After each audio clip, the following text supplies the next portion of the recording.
Opinion when Pranab Trump Donald on that ballroom idea. US President Donald Trump will not like to be told that his new East Wing event space in the White House complex is not a new idea, but the fact is that late President Pranab Mukherjee commissioned and inaugurated a new dining and cultural space in the Rashtrapati Bhavan estate way back in 2014. Trump may, of course, say Mukherjee stole the idea from him, as he and his hotel baron avatar had broached it to then-President Barack Obama back in 2010. But Mukherjee's words at the opening of the ceremonial hall sound very much like the White House's explanation for the need for a $200 million extension to the official residence, funded privately by Trump and a consortium of rich donors. The press release from that day quotes President Mukherjee as saying, "The construction of the ceremonial hall will give us the much-needed flexibility to continue with our functions even in times of inclement weather." The statement adds that President Mukherjee expressed confidence that the ceremonial hall shall prove to be an important value addition to the mosaic of buildings that comprise the president's estate, built as an extension of the existing auditorium. The 55 x 41 ceremonial hall has been built keeping in mind the requirements of August 15 at-home receptions and guards of honor for visiting foreign dignitaries during inclement weather. With an area of around 25,000 square feet, the Indian ceremonial hall, it could hardly be called a ballroom in Swadeshi Bharat, especially when the British era one inside Rashtrapati Bhavan itself had been renamed Ashoka Hall in 1947, is far smaller than the reported 90,000 square feet of Trump's project replacing the East Wing of the White House.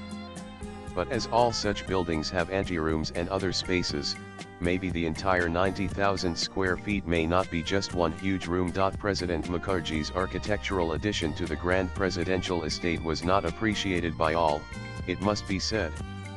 Some likened it to the garish banquet halls favored by Indians everywhere, from metros to small towns, to hold weddings and other large social functions. The main features of such constructions are shiny marble floors, grandiose stucco work, crystal chandeliers, mirrors, colorful artwork, gilded chairs, and crucially, very effective air conditioning. Whatever the quibbles of aesthetically elevated critics, those attending functions at such venues, whether wedding guests at a banquet hall or the notables invited annually for the President of India's at-home reception in muggy, rainy August, these halls are nothing short of a boon. Who wants to squelch through soggy lawns or have makeup melting in the humid heat? Who wants to eat food that has been exposed to the elements while waiting for VIPs to arrive? The same rationale would apply to a permanent, big venue for state dinners at the White House, as invitation lists have only expanded over the decades with the democratization of wealth and power. There are far more people to invite and oblige than ever before. Cozy dinners for visiting world leaders featuring only the Washington, D.C. elite are no longer enough. And that usually means erecting a marquee, luxury tent on the lawn, to accommodate more people. Washington, D.C. obviously does not have New Delhi's climate drawbacks, whose seasons of prolonged dry heat, extreme wet humidity, and bone-chilling cold limited outdoor functions to the narrow window of early winter and early spring before President Mukherjee's solution. But climate change has ensured extreme weather events are becoming the norm everywhere, severely curtailing events that have an outdoor component, including at the White House. It is not possible to host events in VIP tents on the lawns in the height of summer or winter, and they also do not come cheap. Trump actually brought up that point in campaign speeches for his re-election bid in 2020.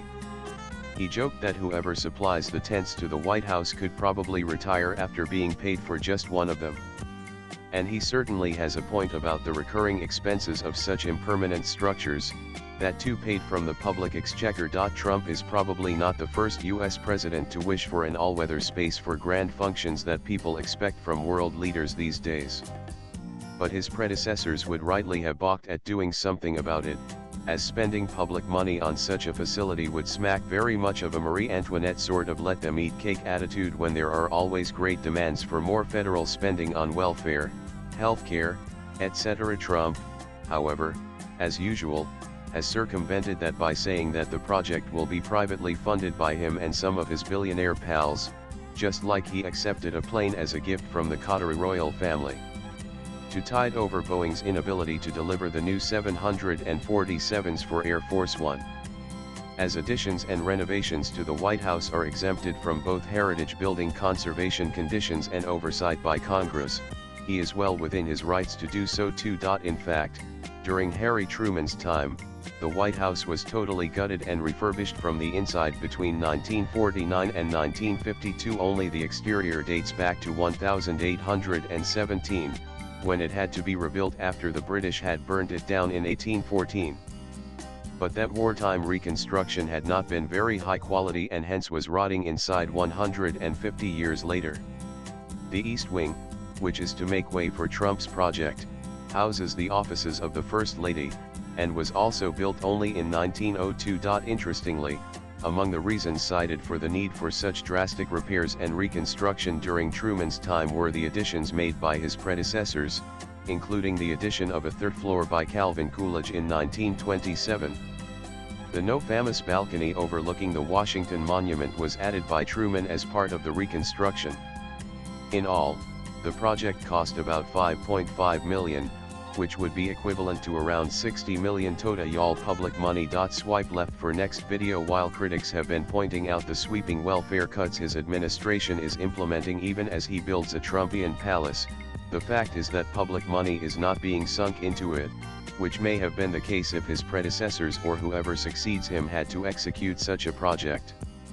Private donors have funded projects before, and it is not that Trump will ever claim ownership of the structure, so any objections apart from aesthetic ones are hardly valid. The author is a freelance writer. Views expressed in the above piece are personal and solely those of the author.